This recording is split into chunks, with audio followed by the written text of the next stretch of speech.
कोयला और चंदन एक शिक्षक थे। शिक्षक स्वभाव के भी अच्छे थे और दयालु भी थे। वो अक्सर ज़रूरतमंद लोगों की सेवा करते थे। उन्होंने अपना पूरा जीवन ज़रूरतमंद की सहायता के लिए समर्पित किया था। जब उनका अंतिम समय आया तो उन्होंने अपने बेटे को बुलाया और कहा, बेटा, मैंने अपना पूरा जीवन दुनिया को शिक्षा देने में गुजार दिया। अब अपने अंतिम समय में मैं तुम्हें कुछ ज़रूरी बातें बताना चाहता हूँ। तुम एक कोयला और चंदन का एक टुकड़ा उठा लाओ। बेटे को पहले तो यह अटपटा लगा, लेकिन उसने सोचा कि जब पिता का आदेश है तो यह सब लाना ही पड़ेगा। बेटे ने रसोई घर से कोयले का एक टुकड़ा उठाया।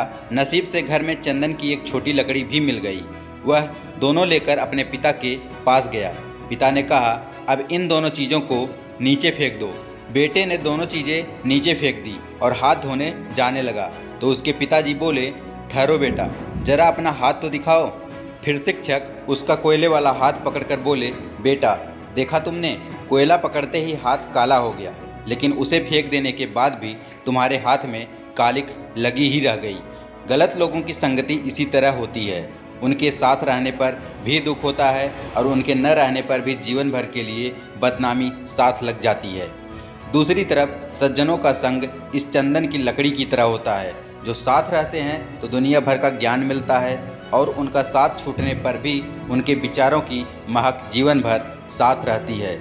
इसलिए हमेशा अच्छे लोगों की संगति में ही रहना, तुम्हारा जीवन सुखद रहेगा। शिक्षक का बेटा उसके पिता की बात अच्छे से समझ गया।